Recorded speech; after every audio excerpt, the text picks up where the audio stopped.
MLC city Ravi ಅವರು ದೆಹಲಿಯಲ್ಲಿ ಮಾತಾಡಿದ್ದಾರೆ. ಇಂದಿನಿಂದ ಮೋದಿಯವರ 3.0 ಯುಗಾರಂಭ ಆಗಿದೆ. ರಾಜ್ಯದ 5ವರಿಗೆ ಸಚಿವ ಸ್ಥಾನ ಸಿಕ್ಕಿರೋದು ಬಹಳ ಖುಷಿಯನ್ನು ತರಿಸಿದೆ. ಜನರ ಆಶಯ ಈಡೇರಲಿ ಅನ್ನೋದು ನಮ್ಮ ಬಯಕೆ ಅಂತೇಳಿ ದೆಹಲಿಯಲ್ಲಿ ಬಿಜೆಪಿ ಎಂಎಲ್ಸಿ ಸಿಟಿ ರವಿ ಹೇಳಿಕೆಯನ್ನು ಕೊಟ್ಟಿದ್ದಾರೆ. ಕೆಲ ನಾಯಕರ ಬೇಸರ ಬಗ್ಗೆ ಏನು ಮಾತಾಡೋದಿಲ್ಲ ಅಂತ ಕೂಡ ತಿಳಿಸಿದ್ದಾರೆ. ಮತ್ತೊಂದು ಕಡೆ ದಲಿತರನ್ನ ಸಂಸದರನ್ನಾಗಿ ಮಾಡಿರುವುದು ಬಿಜೆಪಿ. 10 ದಲಿತರನ್ನು ಮಂತ್ರಿಯನ್ನಾಗಿ ಮಾಡಲಾಗಿದೆ. ಮುಂದಿನ ದಿನಗಳಲ್ಲಿ ಉನ್ನತ ಹುದ್ದೆ ಸಿಗಲಿದೆ ಅಂತ ದೆಹಲಿಯಲ್ಲಿ ಮಾಜಿ ಸಂಸದ ಮುನಿಸ್ವಾಮಿ ಕೂಡ ಹೇಳಿಕೆಯನ್ನು ಕೊಟ್ಟಿದ್ದಾರೆ. ಇಬ್ಬರು ಏನು ಮಾತಾಡಿದ್ದಾರೆ ನೋಡ್ಕೊಂಬೋಣ ಬನ್ನಿ. ಮೋದಿ ಮತ್ತೊಮ್ಮೆ ಅಂತಕ್ಕಂಥ ದೇಶದ ಜನರ ಕನಸು ನನಸಾಗಿದೆ. ನಮಗೆ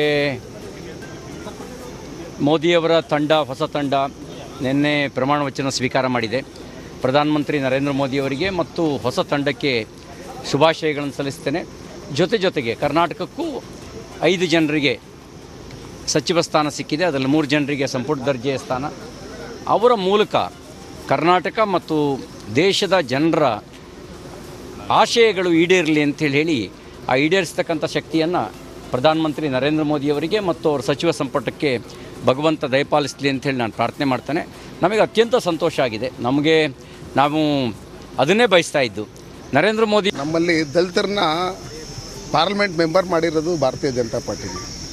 ಹಂಗಿರ್ತಕ್ಕಂಥ ಸಂದರ್ಭದಲ್ಲಿ ಇವತ್ತು NDA ಮಿತ್ರಕೂಟದಲ್ಲಿ ಇವತ್ತು ಚಿರಾಗ್ ಪಾಸ್ವಾನ್ ಇರ್ಬೋದು, ಇವರೆಲ್ಲ ದಲಿತರೆ. ಹಿಂಗಿರ್ತಕ್ಕಂಥದ್ದು 10 ಜನನ ನಾವು ಮಂತ್ರಿಗಳನ್ನು ಮಾಡಿರ್ತಕ್ಕಂಥದ್ದು ಭಾರತೀಯ ಜನತಾ ಪಾರ್ಟಿಯಲ್ಲಿ. ದಲಿತರ ಹೆಸರು ಹೇಳ್ಕೊಂಡು ಕಾಂಗ್ರೆಸ್ ಏನು ಗೆದ್ಕೊಂಬಂದಿತ್ತು. ಇವತ್ತು ಅವರು ಪ್ರಧಾನಮಂತ್ರಿ ಅಭ್ಯರ್ಥಿ ಅಂತ ಹೇಳ್ಬಿಟ್ಟು ನಡಿ ಈಗ ಶುರು ಮಾಡೋಣ. ಕೇಸರಿಯಿಂದ ಮನೋಲ್ಲಾಸ ಮನಸ್ಸು ಮತ್ತೇರಿ ಕುಣಿದಾಡಿದೆ ನೋಡು, ಮನಸ್ಸು ಮತ್ತೇರಿ ಕುಣಿದಾಡಿದೆ ನೋಡು. ಕ್ಷಣ ಕ್ಷಣವೂ ಆಚರಿಸಿ ಕೇಸರಿ ಹಬ್ಬ. ವಿಮಲ್ ಬಾಯಲ್ಲಿ ಹೇಳಿ ಕೇಸರಿ. ಎಂಎಲ್ಸಿ ಸಿಟಿ ರವಿ ಅವರು ದೆಹಲಿಯಲ್ಲಿ ಮಾತಾಡಿದ್ದಾರೆ. ಇಂದಿನಿಂದ ಮೋದಿಯವರ 3.0 ಯುಗಾರಂಭ ಆಗಿದೆ. ರಾಜ್ಯದ 5ವರಿಗೆ ಸಚಿವ ಸ್ಥಾನ ಸಿಕ್ಕಿರೋದು ಬಹಳ ಖುಷಿಯನ್ನು ತರಿಸಿದೆ. ಜನರ ಆಶಯ ಈಡೇರಲಿ ಅನ್ನೋದು ನಮ್ಮ ಬಯಕೆ ಅಂತೇಳಿ ದೆಹಲಿಯಲ್ಲಿ ಬಿಜೆಪಿ ಎಂಎಲ್ಸಿ ಸಿಟಿ ರವಿ ಹೇಳಿಕೆಯನ್ನು ಕೊಟ್ಟಿದ್ದಾರೆ. ಕೆಲ ನಾಯಕರ ಬೇಸರ ಬಗ್ಗೆ ಏನು ಮಾತಾಡೋದಿಲ್ಲ ಅಂತ ಕೂಡ ತಿಳಿಸಿದ್ದಾರೆ. ಮತ್ತೊಂದು ಕಡೆ ದಲಿತರನ್ನ ಸಂಸದರನ್ನಾಗಿ ಮಾಡಿರುವುದು ಬಿಜೆಪಿ. 10 ದಲಿತರನ್ನು ಮಂತ್ರಿಯನ್ನಾಗಿ ಮಾಡಲಾಗಿದೆ. ಮುಂದಿನ ದಿನಗಳಲ್ಲಿ ಉನ್ನತ ಹುದ್ದೆ ಸಿಗಲಿದೆ ಅಂತ ದೆಹಲಿಯಲ್ಲಿ ಮಾಜಿ ಸಂಸದ ಮುನಿಸ್ವಾಮಿ ಕೂಡ ಹೇಳಿಕೆಯನ್ನು ಕೊಟ್ಟಿದ್ದಾರೆ. ಇಬ್ಬರು ಏನು ಮಾತಾಡಿದ್ದಾರೆ ನೋಡ್ಕೊಂಬೋಣ ಬನ್ನಿ. ಮೋದಿ ಮತ್ತೊಮ್ಮೆ ಅಂತಕ್ಕಂಥ ದೇಶದ ಜನರ ಕನಸು ನನಸಾಗಿದೆ. ನಮಗೆ ಮೋದಿಯವರ ತಂಡ, ಹೊಸ ತಂಡ ನಿನ್ನೆ ಪ್ರಮಾಣ ವಚನ ಸ್ವೀಕಾರ ಮಾಡಿದೆ. ಪ್ರಧಾನಮಂತ್ರಿ ನರೇಂದ್ರ ಮೋದಿಯವರಿಗೆ ಮತ್ತು ಹೊಸ ತಂಡಕ್ಕೆ ಶುಭಾಶಯಗಳನ್ನು ಸಲ್ಲಿಸ್ತೇನೆ.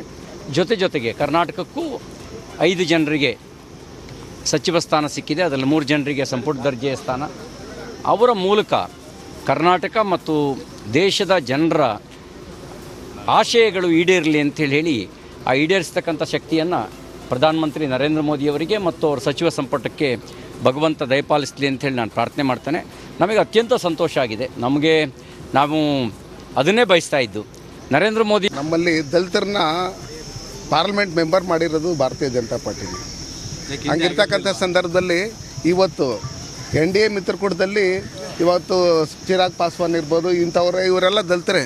ಹಿಂಗಿರ್ತಕ್ಕಂಥದ್ದು 10 ಜನನ ನಾವು ಮಂತ್ರಿಗಳನ್ನು ಮಾಡಿರ್ತಕ್ಕಂಥದ್ದು ಭಾರತೀಯ ಜನತಾ ಪಾರ್ಟಿಯಲ್ಲಿ. ದಲಿತರ ಹೆಸರು ಹೇಳ್ಕೊಂಡು ಕಾಂಗ್ರೆಸ್ ಏನು ಗೆದ್ಕೊಂಬಂದಿತ್ತು. ಇವತ್ತು ಅವರು ಪ್ರಧಾನಮಂತ್ರಿ ಅಭ್ಯರ್ಥಿ ಅಂತ ಹೇಳ್ಬಿಟ್ಟು ಮಲ್ಲಿಕಾರ್ಜುನ್ ಖರ್ಗೆನ ಘೋಷಣೆ ಮಾಡೋದಕ್ಕೆ ರೆಡಿ ಇಲ್ಲ ಅನ್ನೋ ಸಂದರ್ಭದಲ್ಲಿದ್ದಾಗ ಅವರು ಯಾರೇ ವಿರೋಧ ಪಕ್ಷದವರು ದಲಿತರ ಪರ